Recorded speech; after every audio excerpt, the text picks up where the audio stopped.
St. Augustine Catholic School was the kind of place where nothing ever really happened. A quiet private school in New Orleans, known for its strict teachers, long hallways, and the occasional smell of old books in the library. For us, fourth graders, the most exciting part of the month was the lockdown drills. They happened every few weeks, always the same routine: teachers locking doors, turning off lights, and telling us to be quiet in the corner. Most of us thought it was a joke, a break from class, something to laugh about. That day started out like any other. Math class dragged on, and I stared at the clock, waiting for recess. Then, just as our teacher turned to write something on the board, the loudspeaker crackled. "This is the front office. We are going into lockdown. This is not a drill." The voice wasn't calm. It was urgent, sharp. I remember the way my teacher's posture stiffened, the way her marker stopped midair. For a second, no one moved. Then she sprang into action, rushing to the door, locking it, switching off the lights. "Everyone, in the corner, now!" The laughter stopped. This wasn't like before. There was something different about the way she looked. Her eyes darting to the door, her hands trembling as she pulled the blinds. That's when we heard it. A scream. Loud. Unhinged. And it was coming from the hallway. The sound didn't make sense. It wasn't a student. It wasn't a teacher. It was something else. Someone else. The screaming grew louder, a single voice chanting something I couldn't understand. A few of the kids started crying. Our teacher turned and put her finger to her lips, signaling us to stay silent. Then came the footsteps. Fast, heavy, right outside our door. I held my breath as a shadow passed in front of the small window on the door. A tall figure, pacing back and forth. He was talking, muttering under his breath, but I couldn't make out the words. Then he stopped and turned toward our door. For the first time, I could see him clearly. A man, maybe in his late 20s, wild eyes, messy hair, and something even stranger. He was wearing an old-school uniform. Not just any uniform. Our uniform. The realization hit me like a punch to the gut. He used to go here. Before I could process what that meant, he leaned toward the glass and whispered something. "I see you." My stomach twisted. Then, without warning, he slammed his fists against the door. The pounding on the door was relentless, each hit shaking the thin walls of our classroom. A few kids whimpered, muffling their cries with their hands. My teacher pressed her back against the door, gripping the handle with both hands, as if sheer willpower alone could keep it shut. Then, the man outside started speaking. Not yelling, not screaming, just speaking. His voice was low, almost conversational. "Your God is dead," he whispered through the crack in the door. "He doesn't hear you. He never did." My stomach twisted into knots. He knew exactly where we were. The whispers turned to mocking laughter. Then, suddenly, his voice snapped back into a shout. "Jesus didn't die for your sins. You're all gonna burn." A loud thud against the door. Another. My teacher gasped but held firm. I felt sick. The way he spoke, the way he moved. This wasn't just some random guy off the street. He knew this place. And from the way my teacher reacted, I had a sinking feeling she knew him too. Then something hit the floor outside, a metallic clatter. My breath caught in my throat. A weapon? A knife? A gun? The room felt suffocating. He knew we were in here, and he wasn't leaving. For a moment, everything was silent. Then came a quiet chuckle. "You think you can hide?" he whispered. I used to sit in this room. I remember it well. My pulse pounded in my ears. One of the girls next to me started shaking, her lips pressed tightly together to stop herself from sobbing. Another kid squeezed his eyes shut, mouthing silent prayers. I looked at my teacher. She was pale, her hands gripping the door handle so tight her knuckles turned white. Then, she whispered something. A name. I barely caught it, but I did. Michael. The second she said it, the man outside stopped. His breathing became ragged, erratic, Then he slammed his fists against the door again, harder this time.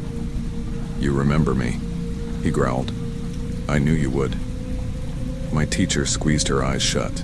This wasn't random. This wasn't just some stranger. This was personal. And we were trapped. The pounding on the door grew desperate, violent. The small window rattled as his fists struck the glass again and again. I could see the cracks forming. My teacher took a deep breath, steadying herself. "Stay quiet," she mouthed to us, her voice barely a whisper. But then, he laughed. Not a normal laugh. A chilling, unhinged sound that made my skin crawl. "You think they'll save you?" His voice dripped with something close to amusement. "I know how this place works. I know where the cameras don't reach." That's when I realized something horrifying. He wasn't just talking to us. He was buying time. For what? Then, the sirens. Red and blue lights flashed against the frosted glass of the classroom windows. Muffled voices filled the hall, shouting, commands. Michael's breathing grew heavy. His fists clenched at his sides. I braced myself for the worst. Then, suddenly, he bolted. I barely saw his shadow disappear down the hall before the sound of struggling erupted outside. Yelling, scuffling, the distinct thud of someone hitting the ground. Silence. Then came the voice over the loudspeaker. "The lockdown is over. Remain where you are until further notice." The relief was overwhelming, but the fear didn't leave. We were safe, but none of us would ever feel safe again. We stayed locked in that room for another 20 minutes before the police finally knocked on our door. The moment my teacher opened it, the floodgates broke. Some kids ran out, crying. Others just sat there, stunned, unable to move. Parents arrived. Teachers whispered among themselves. But no one, not even the principal, would say who he was. Later that night, I overheard my mom talking on the phone. "They said he used to go there," she muttered. "Expelled years ago. No one knows what happened to him after that." But I knew. He never let go. I still think about that moment. The way he whispered through the door. The way my teacher knew his name. And I wonder, what if the cops hadn't gotten there in time?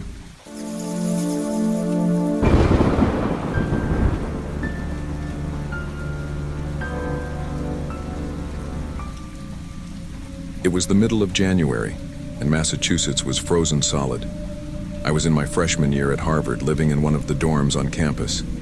It was already dark by 5 p.m., and the wind was brutal, cutting through my coat like it wasn't even there. That night, I had just finished my last class early. My professor had let us out ahead of schedule, and I was relieved. I hated walking back to my dorm alone after dark. The campus was quiet, just the occasional student rushing to get inside. Halfway through my walk, my phone buzzed in my pocket.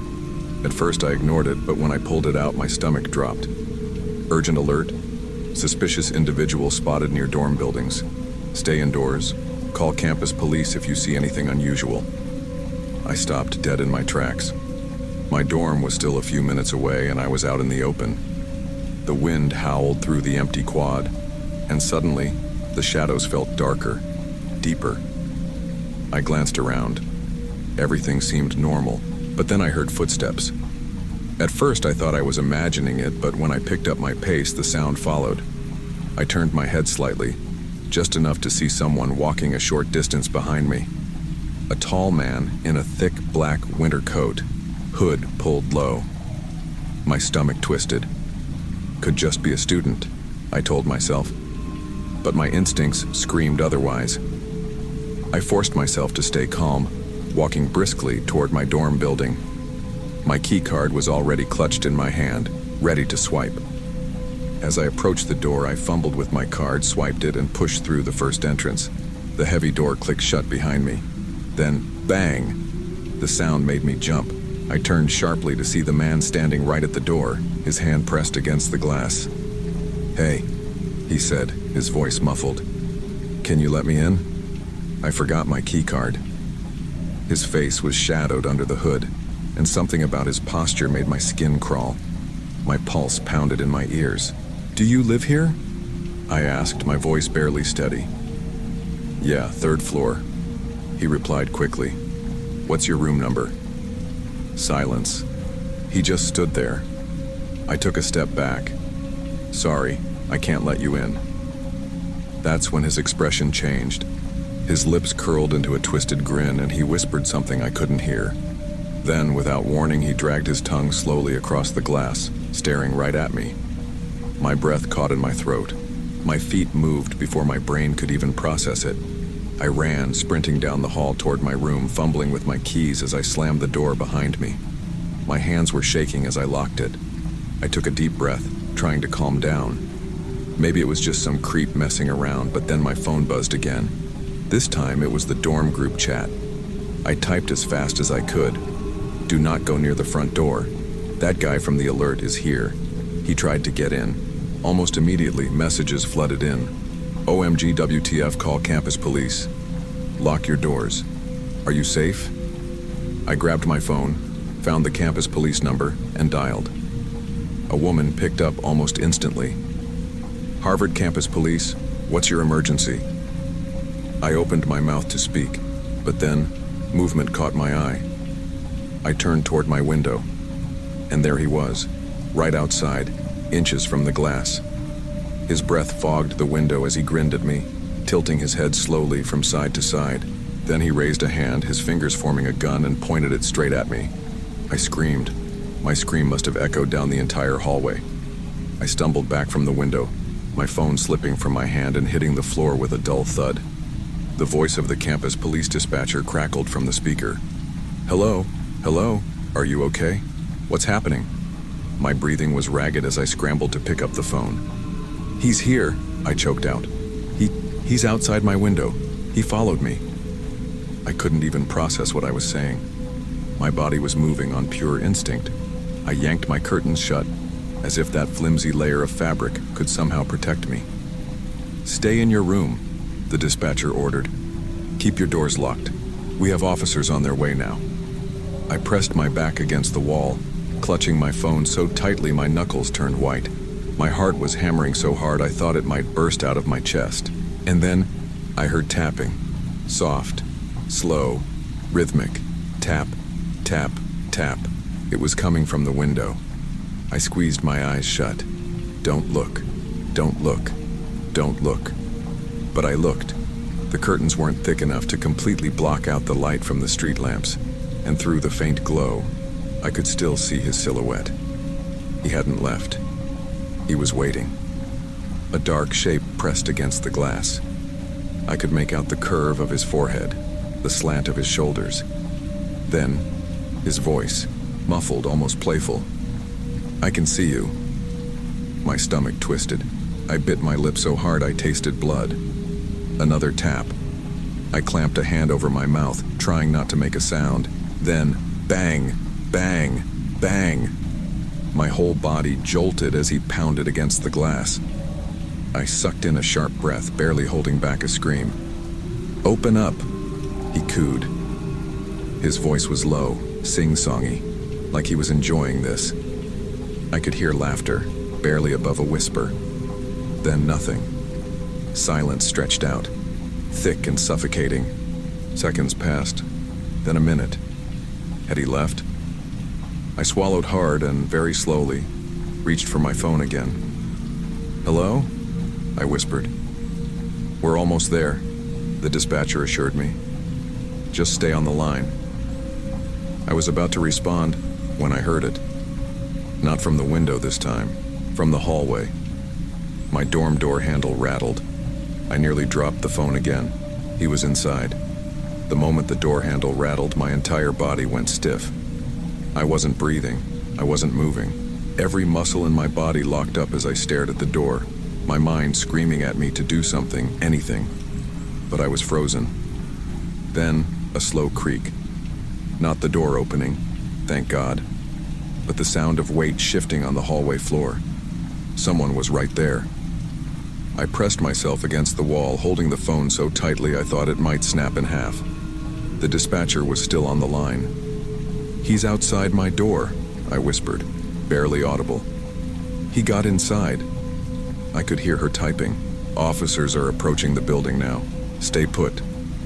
Easy for her to say. The doorknob twisted again. I clenched my teeth, every nerve in my body screaming, he's going to get in. The lock was the only thing between me and whatever was on the other side. Then, 3 slow knocks, not pounding, not aggressive, just deliberate. Knock, knock, knock.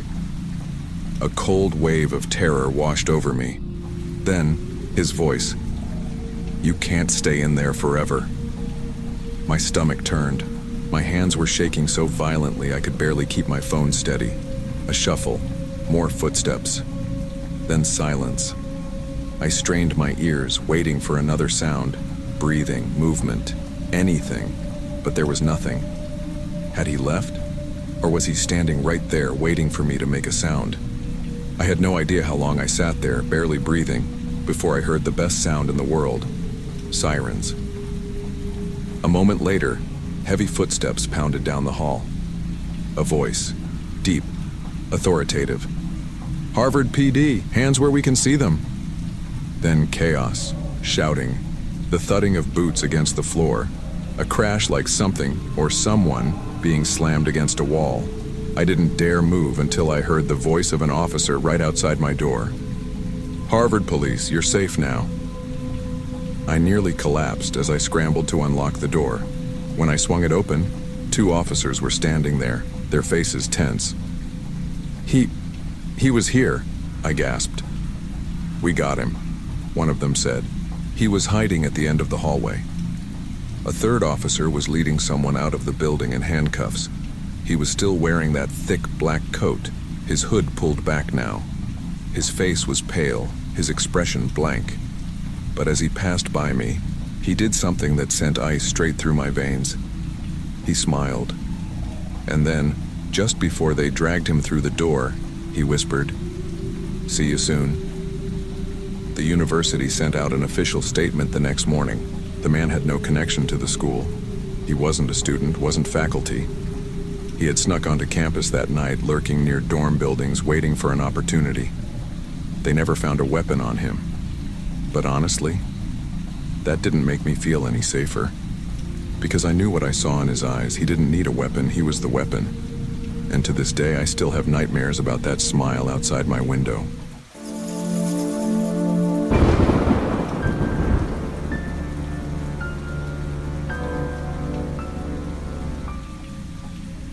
Teaching wasn't my first career choice, but life has a way of leading you down unexpected paths.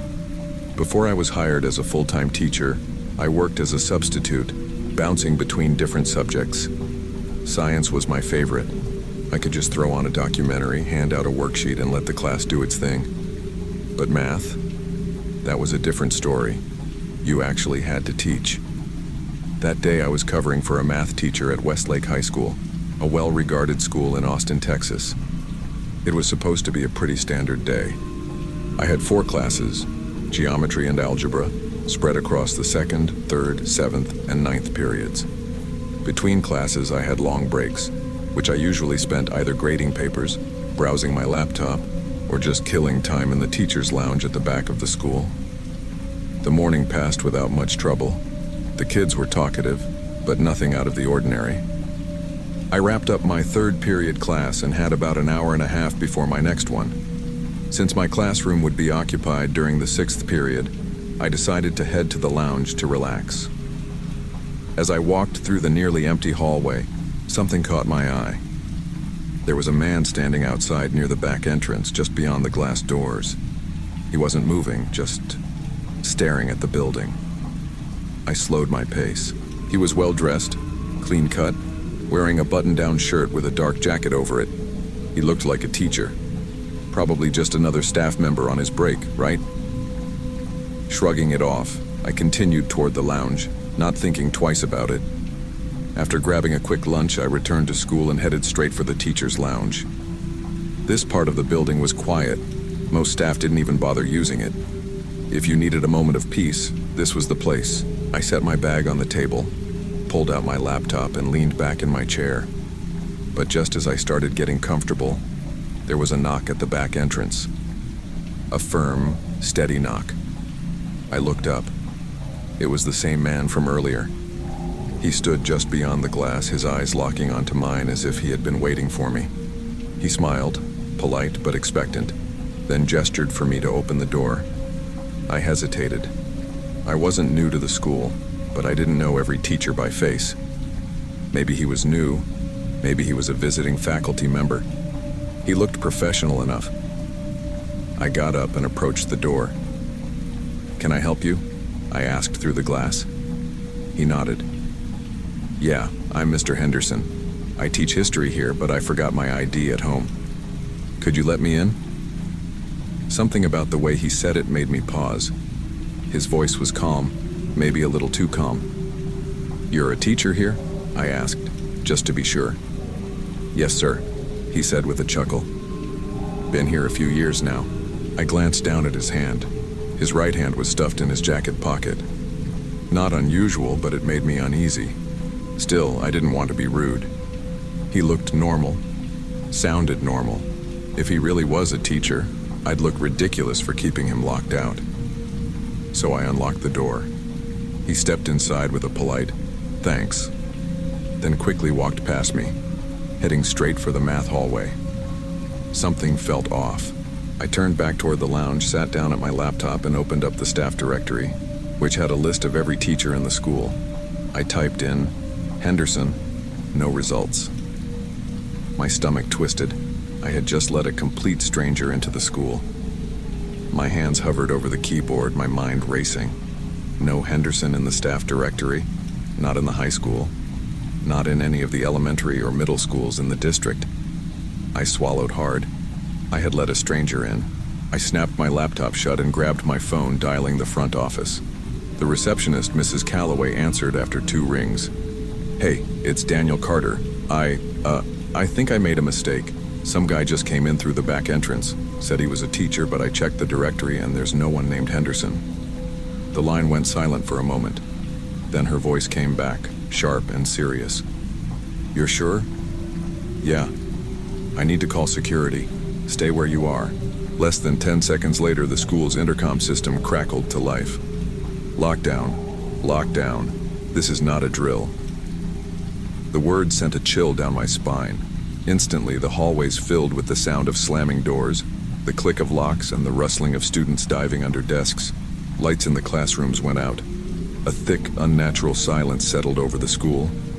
I stood frozen in the lounge, my pulse hammering in my ears. Then I heard it. A voice. A man shouting. I crept to the lounge door and peeked down the hallway. He was there. Mr. Henderson, or whatever his real name was, stood outside one of the math classrooms, pounding his fist against the door. "Emily, open this damn door. I know you're in there." My blood ran cold. Emily. That was the name of the teacher I was subbing for. I'd thought she was out sick, but this wasn't the voice of a man looking for a sick colleague. This was rage, desperation. Then I saw something that made my stomach drop. As he pounded on the door, his jacket swung open for just a second, long enough for me to see the handle of a gun tucked into his waistband. I stumbled backward, nearly knocking over a chair. This guy wasn't just here to talk. I backed away from the lounge door, my breathing ragged. My mind screamed at me to run, but I knew better than to make any noise. From the hallway, his voice grew louder, more frantic. "Emily, you don't get to just disappear. I deserve answers. Open the door."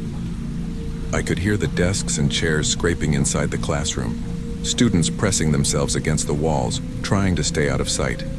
Then came the loudest bang yet. Not a gunshot, but the sound of him kicking the door. I forced myself to move, creeping back toward the lounge's side entrance, which led into another hallway. That's when I heard the sirens, a distant howl of police vehicles closing in fast. Then, an even scarier sound. Footsteps, running footsteps, coming toward me. I barely had time to react before I saw his silhouette at the end of the hallway. He had given up on Emily's door, and now he was looking for a way out. I ducked into a supply closet, slamming the door shut as quietly as I could. The air inside was suffocating. My heart pounded against my ribs so hard I thought it would give me away. His footsteps slowed as he passed by. For a second, Everything was silent. Then, he stopped, right outside the closet. My breath caught in my throat. Had he seen me?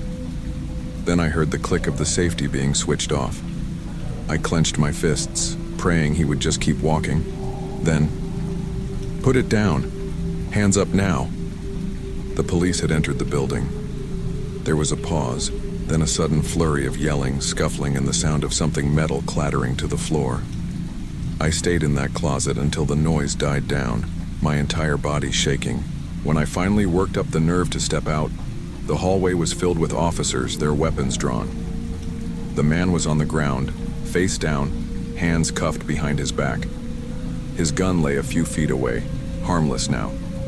And just like that, it was over. The moment I stepped out of the supply closet, it felt like I had entered an entirely different world. The chaos had stopped. The shouting was over. The only sounds were the crackling of the police radios and the heavy breathing of the officers who had just tackled Mr. Henderson to the floor. Except now, I knew that wasn't his real name.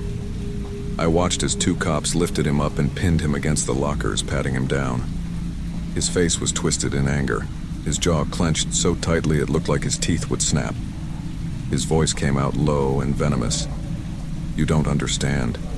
She ruined my life." One of the officers shoved him toward the exit. "You can explain that downtown." I didn't move. I just stood there, my hands still shaking. "Are you Mr. Carter?"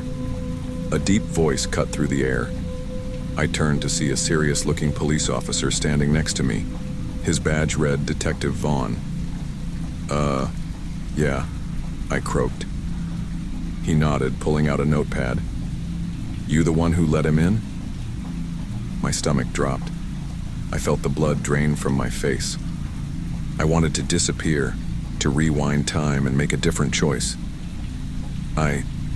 Yeah, I admitted, my voice barely above a whisper. "I thought he was a teacher." Detective Vaughn scribbled something down, then met my eyes. "You did the right thing reporting it when you did. That probably saved lives today." I wanted to believe that, but the guilt settled in my chest like a stone. The detective must have seen the look on my face because he sighed and said, "Look, man, you're not the first person to be tricked by a guy like this. But if you hadn't called it in, this could have ended a whole lot worse." I swallowed hard. It still felt like my fault. As the police led the man away, I finally caught a glimpse of Emily, the teacher I had been subbing for.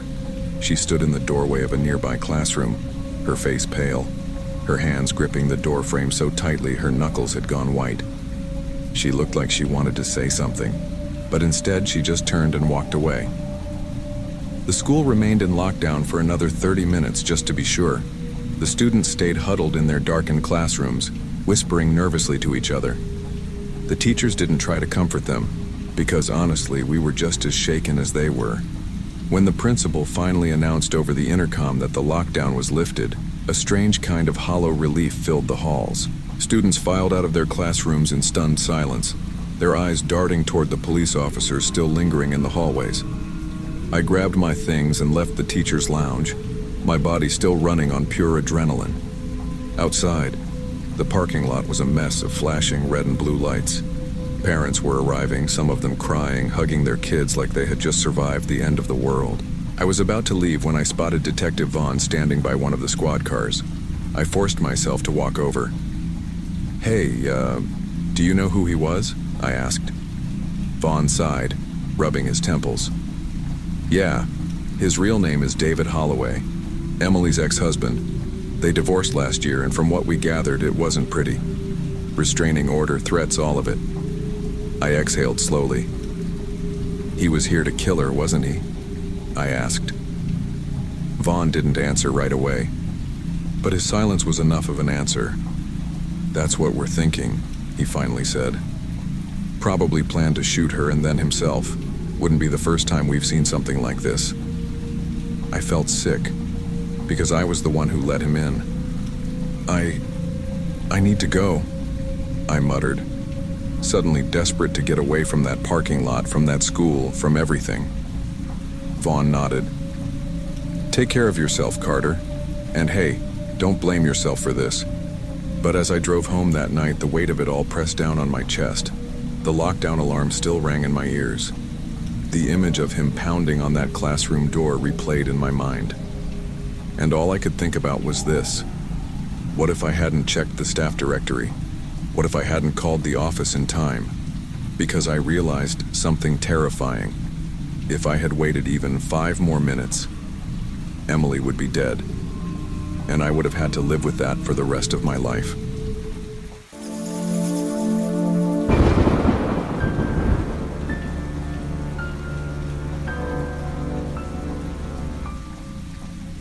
Elementary school felt like a different world back then, a place where everything was routine and predictable.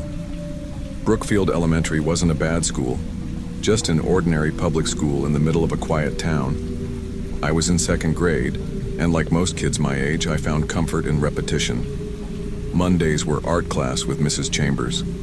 Tuesdays were for music class. Wednesdays meant a visit to the library, where we could pick out a new book.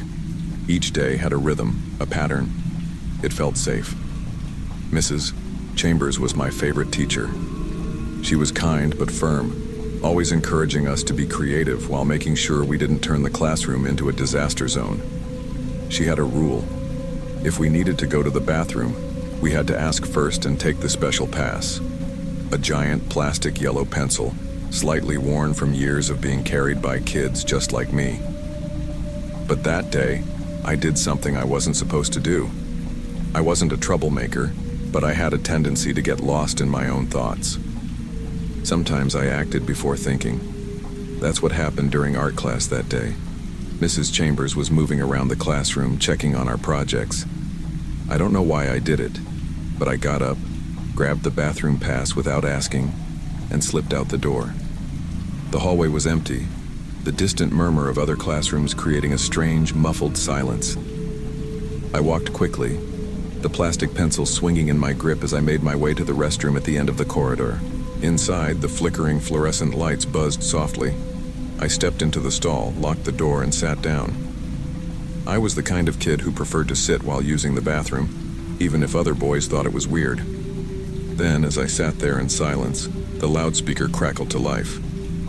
"Lockdown, this is not a drill." My heart froze. At first I thought I misheard it. A drill? No, they just said it wasn't a drill. The realization hit me like a wave of cold air. I was outside of my classroom, alone. A lockdown meant danger. It meant something was happening. Something bad.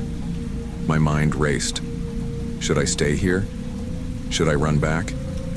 What if the teachers were already locking the doors? Then I heard it. Heavy footsteps. They echoed in the empty hallway, slow and deliberate. My breath caught in my throat. Through the thin gap at the bottom of the stall door, I saw a pair of boots stop right in front of the bathroom entrance. I stayed completely still. The boots moved closer, the person stepping inside the restroom. They weren't in a hurry. Whoever it was knew they weren't supposed to be here. And then, the worst thing happened. The stall handle rattled. Whoever was outside was trying to open my stall. I didn't breathe. I didn't move. I just sat there, frozen, listening. The handle rattled again, more forcefully this time. Then, a voice. Low, raspy, and unfamiliar. "Are you in there? It's okay, you can come out now." I felt my stomach twist. That wasn't a teacher. Teachers don't sound like that. I stayed silent, my little fingers gripping the edges of my jeans so tightly that my knuckles turned white. The voice came again. "Come on, buddy. I'll take you to your classroom." The way he said it, too casual, too rehearsed, made my skin crawl. He didn't sound worried or concerned. He sounded like someone playing a role. I wanted to scream, to run, but my legs felt glued to the floor. Then, out of nowhere, the stall door shook violently. I almost gasped. "Come on, open up." I squeezed my eyes shut. I wished it was a dream. I prayed for the lockdown to end. I prayed for someone, anyone, to walk in. And then, the footsteps moved away. Whoever it was, they were leaving, but not in a rush, not panicked. Just walking away as if they knew they had time, and that scared me more than anything. I stayed frozen for what felt like forever. My ears strained to hear anything, footsteps, voices, movement. But the hallway outside was silent. Was it safe to leave? No, I couldn't risk it. But staying here didn't feel safe either. My gut told me I had to move. I unlocked the stall door as quietly as possible and peeked outside. The bathroom was empty. My heart pounded as I crept toward the door, stopping just before opening it. Then I heard it, a metallic dragging sound. It wasn't close, but it wasn't far either. It came from down the hallway, echoing through the empty school. My body tensed. What was he dragging? I swallowed hard and pressed my ear to the door. Nothing, just silence again. Now or never. I pushed the door open just enough to peek into the hallway. The classroom doors were shut, their blinds pulled down. I was too late. Then my stomach dropped. A man in a black hoodie stood at the far end of the hallway. He wasn't a teacher, he wasn't a cop. He was just standing there, holding something long and heavy. And then, as if sensing me, he turned his head, and our eyes met. My heart stopped. For a second, we just stared at each other. I don't remember what his face looked like, only that his eyes were empty. Then, he moved. Not running, not rushing, just walking toward me, as if he had all the time in the world. Panic took over. I ran.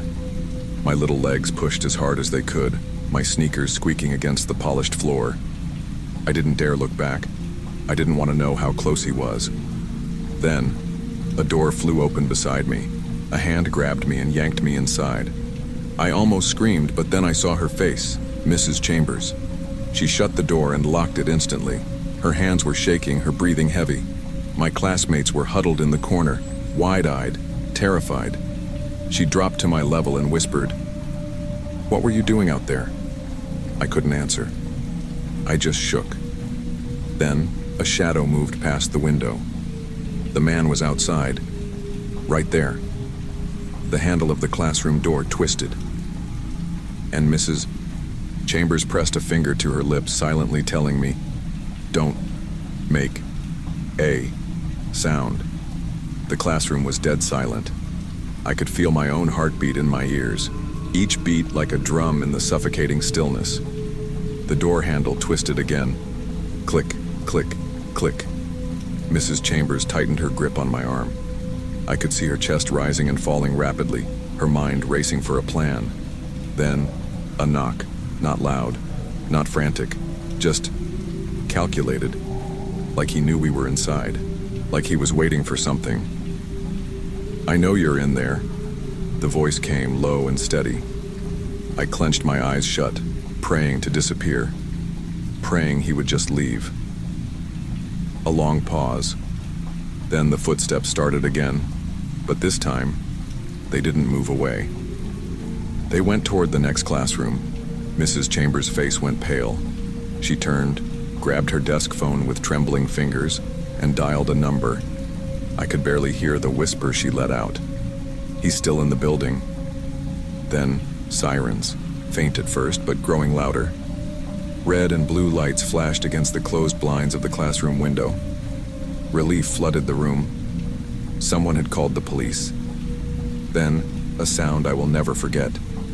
A single, sharp slam, like a door being kicked in. The footsteps stopped. A few moments later, shouts filled the halls. Heavy boots pounded against the floor, different from the quiet, stalking footsteps from before. Mrs. Chambers exhaled for the first time in minutes. The lockdown lasted another 20 minutes.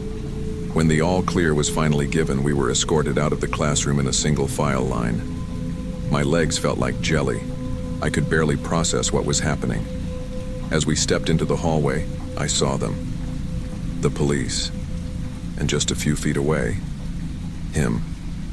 The man was on the ground, face down, hands zip-tied behind his back. His hoodie was torn, his face pressed into the tile floor. He wasn't moving, but his eyes were open. And for just a second, before an officer pulled me away, he looked right at me. I don't know what happened after that. I don't know who he was or what he wanted. The school never told us much. A dangerous intruder was all they said. But Mrs. Chambers, she saved my life. To this day, I don't know how she knew to open that door at the exact right moment. But if she hadn't, I don't like to think about that. All I know is that when I dream about that day, the part I remember most is the way he knocked on that door. Slow, patient, like he had all the time in the world.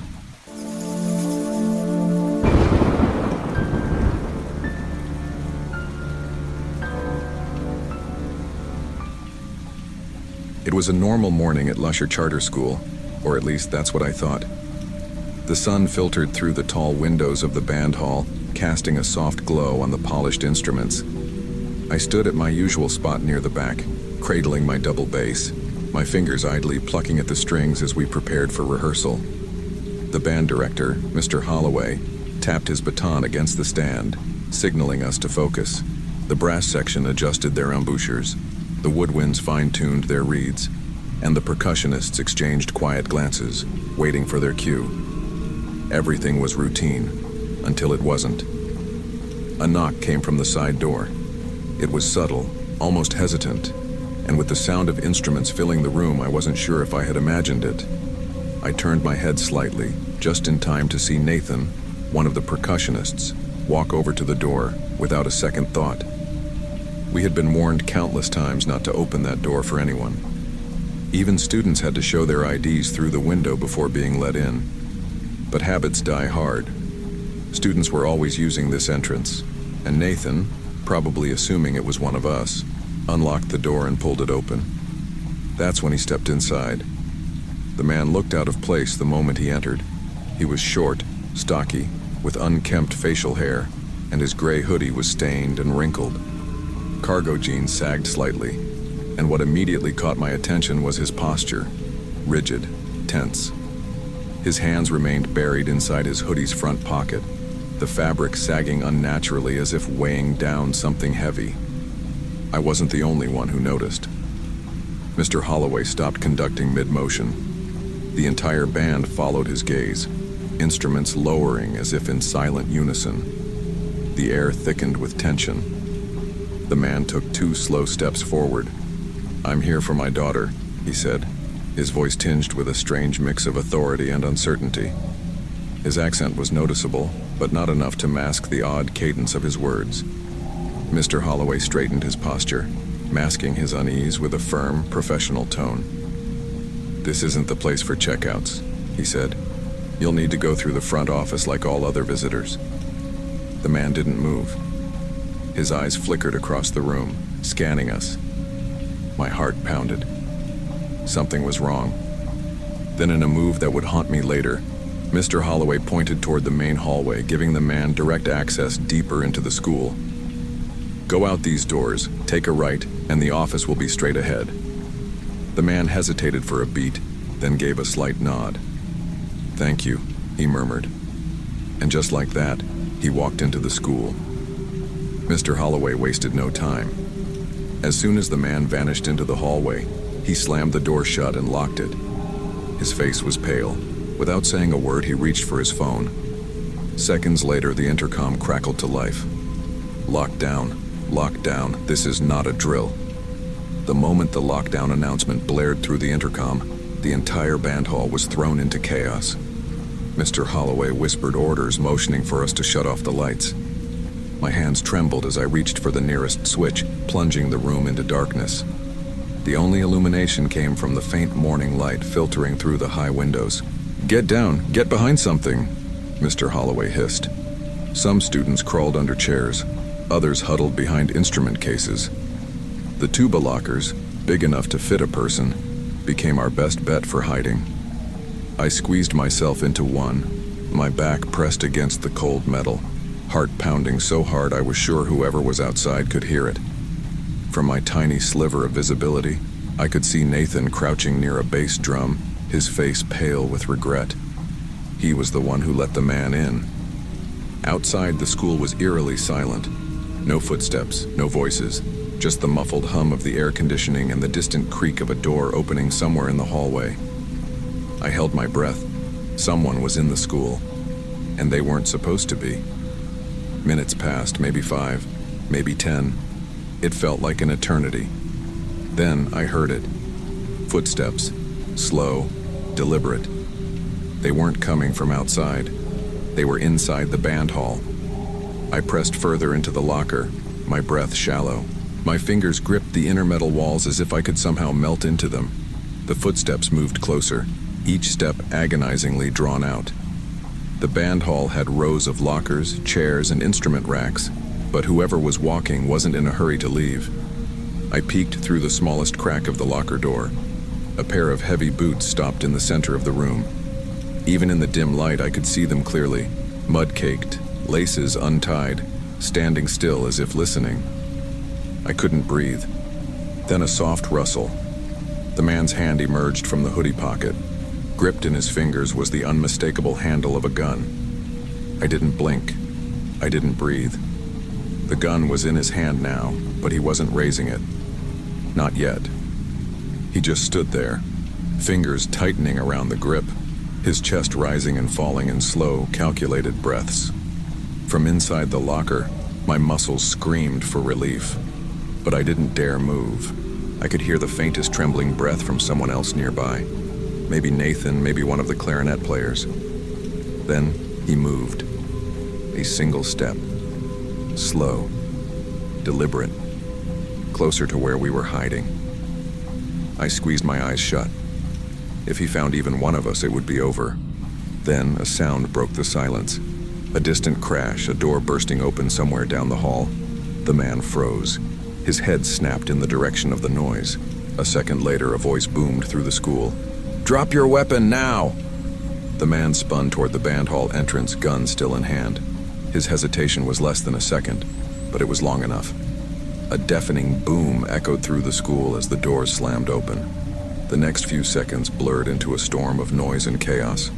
Shouts, heavy boots pounding the floor, the metallic snap of a safety being disengaged. And then, gunfire. Not a loud barrage, just one shot. I flinched so hard I knocked my elbow against the locker wall. My ears rang as I struggled to process what just happened. My heart raced violently, but I forced myself to look through the sliver of space in the locker door. The man was on the ground.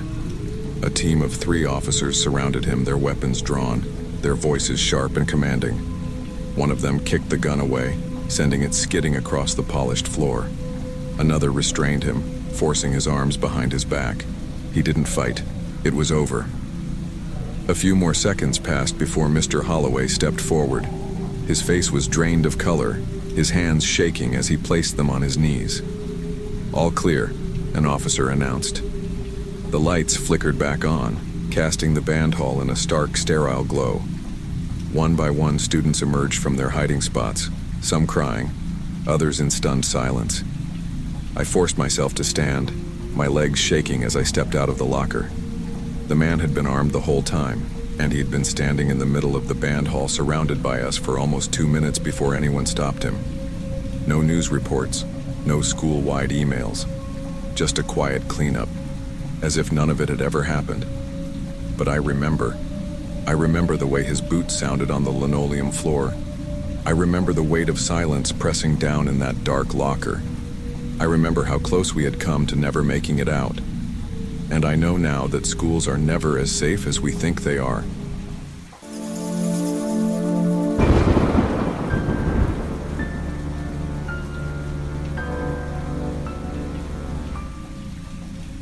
Back when I was in 10th grade, my school days felt like a never-ending cycle. I went to Lincoln High School in Denver, Colorado, a pretty average school where nothing too exciting ever happened. Every morning I took the bus to school and rode it back home in the afternoon. My house was about 10 minutes away, so the commute was short and uneventful. The days blended into each other, each one just like the last. That particular day was no different. At least, that's what I thought at first. By the time third period rolled around, I was already zoning out. It was an English class, and even though I didn't hate the subject, the way the teacher droned on made it unbearable. The clock seemed to move slower with each passing second, making it almost painful to sit through. With about 20 minutes left in class, I decided I needed a break. I raised my hand and asked if I could go to the bathroom. My teacher barely looked up from his desk before nodding, and I took that as my cue to leave. I stepped into the hallway, greeted by the usual silence. Most students were in class, and the long corridors felt eerily empty. The bathroom wasn't far, just at the end of the hall and around the corner. As I walked, I noticed how quiet everything was. Too quiet. I ignored the feeling and pushed open the bathroom door. I was standing at the sink washing my hands when I heard the door creak open behind me. I expected to hear footsteps, but instead, a voice spoke up. "Is anyone in here?" Something about the way they asked sent a chill down my spine. This was a multi-stall bathroom. Why would someone ask that? I froze for a second, my mind racing. Maybe it was a janitor checking before cleaning, or a teacher. I decided not to answer. A few seconds passed, and then the door shut again. The silence returned, but this time it felt heavier. Then the school intercom beeped. "Attention, all students and staff. The school is now under lockdown. This is not a drill." I felt my stomach drop. A lockdown? That explained why someone had been checking the bathroom. Maybe a teacher had been making sure no students were left behind. But now I was stuck with a choice: stay in the bathroom or go back to class. After a moment of hesitation, I decided my best option was to return to my classroom. My teacher was probably wondering where I was. I stepped out into the hallway. It was completely empty. And then I heard footsteps. As soon as I stepped into the hallway, I noticed something unsettling. It wasn't just empty. It was dead silent. The usual distant sounds of teachers lecturing and students shuffling in their seats were gone. It felt like the entire school was holding its breath. I started walking back toward my classroom, but then I heard it. Footsteps, slow, deliberate, and coming from around the corner ahead. At first, I thought it was just a teacher checking the halls, making sure students were in lockdown. But something felt off. If it were a teacher, wouldn't they have called out? Given instructions? I hesitated. My first instinct was to turn back, but that would take me further from my classroom. Instead, I stepped to the side, hoping whoever it was wouldn't see me. The footsteps continued, getting closer. Then suddenly, they sped up. That's when I knew.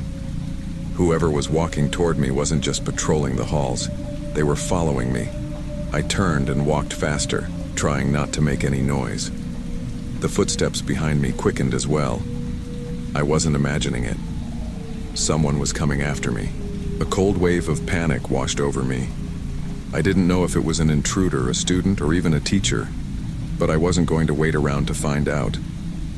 I took a sharp turn down another hallway, looking for anywhere to hide. Most of the classroom doors were locked. Protocol during a lockdown. Then, up ahead, I spotted it. A door slightly open. Without thinking, I rushed inside and pulled the door shut behind me. The room was pitch dark. I could barely make out the shapes of old desks, stacked chairs, and storage boxes. My breathing was shaky, and I did my best to stay silent. Outside, the footsteps reached the door. For a few agonizing seconds, they stopped. Then, they moved past, continuing down the hall. I let out a slow, shaky breath. Whoever it was, they were gone. At least that's what I thought. Because just as I started to relax, I heard something inside the room. A rustling sound. Behind me, a cold chill ran down my spine. That sound, the rustling behind me, wasn't my imagination. Someone else was in the room. I turned my head slowly, barely breathing. My eyes struggled to adjust to the darkness, but I could make out the vague shapes of stacked desks and boxes. The air felt heavy, like the room itself was holding something sinister. Then, from between the shadows, something moved. A figure. Tall. Motionless. Watching. I couldn't see his face, but I could feel his presence. The kind that makes every hair on your body stand on end. My instincts screamed at me to run, but I knew one wrong move could give away my position. I stayed frozen, hoping, praying that maybe he hadn't seen me yet. But then he took a step forward. I could hear his breathing now. It was slow, steady, too steady. Whoever he wasn't scared. He was in control. My heart pounded so hard I thought it would echo through the room. Then another step. He was moving toward me. I needed to do something, now. With a sudden burst of adrenaline, I lunged for the door, grabbing the handle and yanking it open. The light from the hallway spilled into the darkness, revealing the man for a split second. Dark hoodie, unshaven face, wide, unblinking eyes. He reached out toward me, but I was faster. I bolted out the door, slamming it behind me. I didn't stop to think. I just ran. My feet pounded against the linoleum floor as I sprinted down the hallway. I didn't look back, I didn't need to. I could feel him behind me. I turned a corner and nearly collided with someone. A man. He flinched and took a step back, startled. My heart stopped for a second, but then I recognized him. Mr. Avery.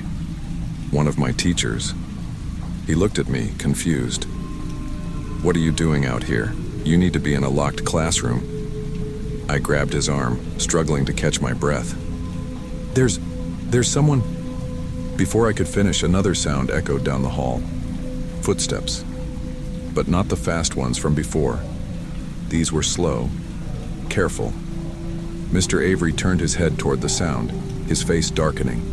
He must have realized something was wrong because, without hesitation, he grabbed my arm and pulled me down the hallway. We reached the front of the school, where a group of teachers and staff had gathered in one of the offices. As soon as we stepped inside, a police officer turned to us. "They found him," he said. I barely processed the words.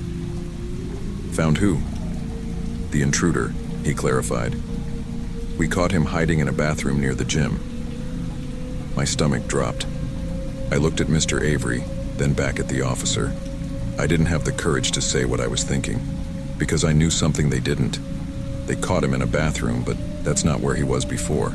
Before that, he was in a dark storage room, with me.